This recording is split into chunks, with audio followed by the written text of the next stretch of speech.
Breaking news. J News. Entertainment is right. তো প্রথমে আমি আপনাদের সকলের কাছে বলছি এটাই যে আজকে আমরা আমার বক্তব্য শুরু করার আগে বা আমার যেটা বলা সেটা শুরু করার আগে প্রথমে ভিডিওটা দেখে নেওয়ার জন্য অনুরোধ করবো সকলকে। প্রথমে এটা ভিডিওটা দেখে নিন, তারপরে আমি নেক্সট যা বলার আমি বলছি।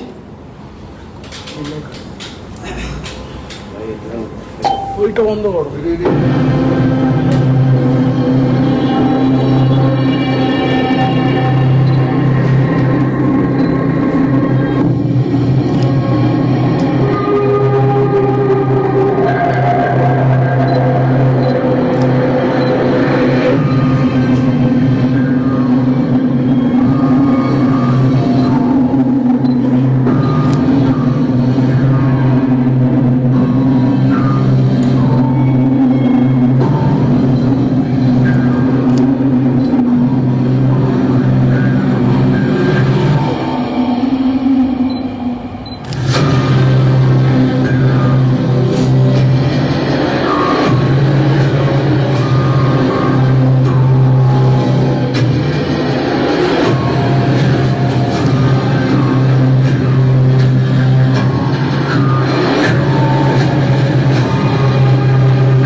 আপনারা সকলের থেকে ভিডিওটি।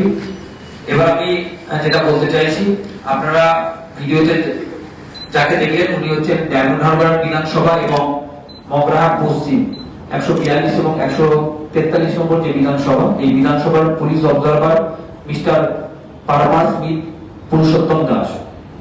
এবং ওনার সঙ্গে 20 তারিখে উনি একটা মিটিং করেছেন, যেটা হচ্ছে সাগরিকা হোটেলে, ডায়মন্ড হারবারের সাগরিকা হোটেলে। এই হোটেলে ওনার সঙ্গে মিটিং করতে দেখা গিয়েছে 142 নম্বর মগরাহাট পশ্চিম বিধানসভা যিনি বিজেপির প্রার্থী হয়েছেন গৌর সুন্দর ঘোষ এবং 143 নম্বর বিধানসভার যে বিজেপি প্রার্থী তার নির্বাচনী এজেন্ট যিনি, সেই কৃষ্ণা বেরাকে ওনার সঙ্গে মিটিং করতে দেখা গিয়েছে। তো একজন পুলিশ অবজারভার যিনি এইবারের ইলেকশনের দায়িত্বে আছেন এবং নির্বাচন কমিশন নিযুক্ত, এবং উনি এরকম পার্সোনাল কোন হোটেলে, সাগরিকা হোটেলে 208 নম্বর রুম এবং পরে কনফারেন্স রুমে এই যে মিটিং গুলো করেছেন, এটাই আমাদের কোশ্চেন যে উনি বিজেপি নেতাদের সঙ্গে, বিজেপির বিভিন্ন বিধায়ক প্রার্থী এবং তার এজেন্টদের সঙ্গে যে এইভাবে মিটিং করছে, এটা কোন নিরপেক্ষতার ঘটনা নয়। কারণ উনি নিরপেক্ষ নন বলে এটা কোন একটা রাজনৈতিক দলকে সুবিধা দেওয়ার জন্য এই মিটিং গুলো করছেন বলে আমাদের অভিযোগ। এবং এটা নিয়ে আমি অলরেডি ইসিআই কালকে মেল করেছি জ্ঞানেশ কুমার এবং মনোজ আগরওয়ালকে, যার সদুত্তর এখনো পর্যন্ত 24 ঘন্টা পার হয়ে যাওয়ার পরেও পাইনি আমি।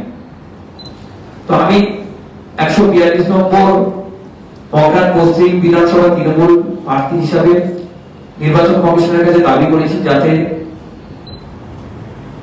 মিস্টার পুরুষোত্তম দাসকে রিমুভাল করা হয় যত তাড়াতাড়ি সম্ভব। কারণ উনি এই মিটিং গুলোর পরে বিভিন্ন জায়গায় আমাদের ডায়মন্ড হারবার বিধানসভা এবং মগরাহাট পশ্চিম বিধানসভা এলাকা বিজেপি যারা হারমাল বাহিনী আছে, সেই বাহিনীগুলো বিভিন্ন জায়গায় গিয়ে আমাদের তৃণমূল কর্মীদের থ্রেট দিচ্ছে, প্রাণনাশের হুমকি দিচ্ছে এবং বিভিন্ন জায়গায় আমাদের ফ্লেক্স পোস্টার ছিঁড়ছে এবং সেগুলোতে আমরা অলরেডি কমপ্লেন করেছি, যার কোনো এখনো পর্যন্ত কোনো কমপ্লেনের কোনো রকম অ্যাকশন নেওয়া হয়নি। এবং এখন আমরা বুঝতে পারছি যে যিনি পুলিশ অবজারভার আছেন তার নির্দেশেই এইসব ঘটনাগুলি ঘটছে।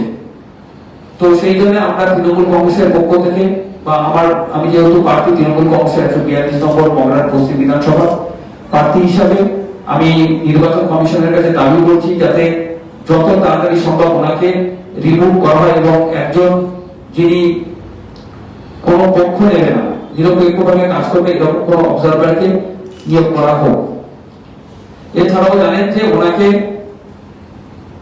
আলিপুরের আইপিএস মেসে থাকার ব্যবস্থা করা হয়েছে, তার সত্ত্বেও উনি ওখানে না থেকে সাগরিকা 208 নম্বর ব্যবহার করছে এবং কিসের স্বার্থে কার স্বার্থে ব্যবহার করছে নির্বাচন কমিশনারকে বলবো সে ব্যাপারে উনি যথাযথ ব্যবস্থা নিন এবং অনুসন্ধান করুন। তো আপনাদের সকলের মাধ্যমে আমার নিবেদন যে আপনারা সকলে এই যে ঘটনা ঘটছে সেটা সাধারণ মানুষ সকলকে জানান এবং আমরা আমাদের দলীয়ভাবে যা কিছু স্টেপ নেওয়ার আমরা নেব।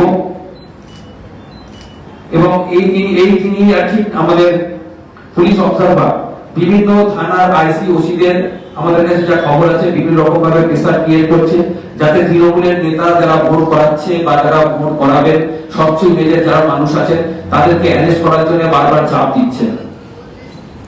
তো আমরা অলরেডি নির্বাচন কমিশনকে মেল করেছি যাতে এটার ব্যবস্থা করা হয় এবং ওনাকে রিমুভাল করা হয় এবং পুরো ঘটনাটা আমাদের দলীয় নেতৃত্ব যারা আছে সকলেই জানেন। যতক্ষণ না এটা স্টেপ নেওয়া হবে ততক্ষণ আমাদের এই ওনার বিরুদ্ধে যে আন্দোলন বা যা করার আমরা করব। ঠিক আছে, থ্যাংক ইউ। কিছু প্রশ্ন ছিল। হ্যাঁ, বলছি যে প্রত্যেক দলের পার্টির সঙ্গে যে পুলিশ অফিসার বৈঠক করার কথা বিরোধীরা বলছে, বিজেপি ওরা প্রচার চালাতে এখন এটা করছে, এরা ওদের মানে বিরোধীরা আর কি বলছে যে আপনারা দেয়াল লিখতে দিচ্ছেন না, প্রচার করতে দিচ্ছেন না, সেটা নিয়ে বই করছে। এইরকম তো প্রচুর অভিযোগ আমরাও করেছি। তো আমাদের সঙ্গে তো পুলিশ অফিসাররা কোনো মিটিং করেন, যদি মিটিং করার দরকার হতো সেটা তো আপনারা জানেন যে নির্বাচন কমিশন এখন নির্বাচন চলছে, যেহেতু পুরোটাই নির্বাচন কমিশনের হাতে। যদি নির্বাচন আমাদের পুলিশ অবজারভার কোনো মিটিং করার প্রয়োজন হয় সেটা তাহলে সব দলের যারা প্রতিনিধি আছে তাদেরকে নিয়ে আরো রুমে বা যে কোনো সরকারি প্রতিষ্ঠানে বা যে কোনো জায়গায় ডেজিগনেটেড যেগুলো জায়গা আছে সেখানে মিটিং করার কথা। সেগুলো না করে প্রাইভেট ভাবে এরকম শুধু বিজেপির যারা ক্যান্ডিডেট হয়েছে নির্বাচন কমিশনার নির্বাচন এজেন্ট হয়েছে তাদের নিয়ে আলাদাভাবে মিটিং করার উদ্দেশ্য নাকি? আপনারা কি কুৎসা করছেন এটা নিয়ে বলছেন?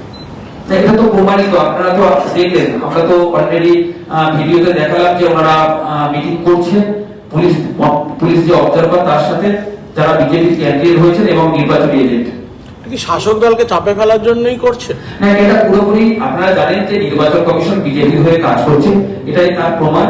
এবং আপনাদের সকলের সামনে প্রমাণ দেখালাম যে একজন নিরপেক্ষ থাকার কথা যা যে পুলিশ অবজারভারে নিরপেক্ষ থেকে ভালোভাবে ভোটটা পরিচালনা করার কথা, তিনি কোনো একটা দলীয় নেতৃত্বদের সাথে মিটিং করে কোনো একটা পক্ষ নিচ্ছে। এই গোপন বইতে বলে বিজেপি কিছু ফায়দা করতে পারে মনে করছেন? না, বিজেপি মানুষ তো আর ভোট দেবে, মানুষ তৃণমূল কংগ্রেসের পক্ষেই ভোট দেবে। আমাদের ডেভেলপমেন্ট, আমাদের নেত্রী মমতা বন্দ্যোপাধ্যায় এবং আমার সাংসদ অভিষেক বন্দ্যোপাধ্যায় যে ডেভেলপমেন্ট করেছে সেই ডেভেলপমেন্টের দিকে সাধারণ মানুষ ভোট দেবে তৃণমূল কংগ্রেসকে। কিন্তু এই যে পরিকল্পনা বিজেপি এবং নির্বাচন কমিশনের তার বিরুদ্ধে আমাদের প্রতিবাদ। দাদা, নির্বাচন কমিশন বরাবরই বলছে যে অবাধ সুষ্ঠু নির্বাচন করতে চায়, কিন্তু এখানে আপনাদের যে অভিযোগ আসছে যে পুলিশ অবজারভারের সঙ্গে গোপন বৈঠক, এতে কি সুষ্ঠু নির্বাচন হবে বলে মনে করছেন? সেই জন্য আমরা রিমুভালের দাবি জানিয়েছি নির্বাচন কমিশনের কাছে, যাতে যে পক্ষপাত দুষ্ট পুলিশ অফিসার এটা করেছে তার বিরুদ্ধে ব্যবস্থা নেওয়া হয়, এটাই আমাদের দাবি। দলীয়ভাবে কোনো নির্দেশ বা ঊর্ধ্বতন কর্তৃপক্ষকে জানিয়েছেন? একদম, এটা নিয়ে অলরেডি আমাদের নেতৃত্বরা সকলেই অবগত ব্যাপারটা এবং দলের তরফ থেকেও নির্বাচন কমিশনকে চিঠি করা হয়েছে। বলছি লাস্ট প্রশ্ন, প্রত্যেক দলের পার্টির সঙ্গে নাকি পুলিশ অবজারভারদের নাকি বৈঠক করার কথা ছিল, এটা বিরোধীরা বলছে। তাহলে তো আমি নিজেই তো প্রার্থী, তাহলে আমাকেও তো টাকার দরকার ছিল যদি কোনো ডেজিগনেটেড মিটিং হয়। আমাদেরকে তো ডাকেনি, শুধু বিজেপি প্রার্থীকে কেন, এবং সেটা কোনো একটা হোটেলের রুমে, এটা কেন? এটাই আমাদের কোশ্চেন। এর পিছনে কি আছে, কি স্বার্থ আছে, কার স্বার্থ আছে, এটা নির্বাচন কমিশনারের দেখা উচিত। গোপন বৈঠকটা যেটা হচ্ছে কি নিয়ে বৈঠক মনে হচ্ছে? এই তো আমরা যেটা দেখতে পাচ্ছি, মগরহাট পশ্চিম এবং ডায়মন্ড হারবার বিধানসভায় বলে বিরোধীরা যারা আর কি আমাদের তৃণমূল কংগ্রেসের যারা সাপোর্টার্স আছে, তাদের উপরে বিভিন্ন জায়গায় হামলা হচ্ছে। ফেক পোস্টার আমাদের দলীয় যেসব আছে সেগুলো রাত্রের অন্ধকারে দুষ্কৃতী বাহিনী গিয়ে খুলে দিচ্ছে, আমাদের দেয়াল লেখা মুছে দিচ্ছে। এগুলোর বিরুদ্ধে আমরা কন্টিনিউয়াস প্রথম দিন থেকে কমপ্লেন করে আসছি, নির্বাচন কমিশনের কোনো রকম স্টেপ নেওয়া হয়নি। এখন বুঝতে পারছি যে এই স্টেপ না নেওয়ার কারণ হচ্ছে এই পুলিশ অবজারভার।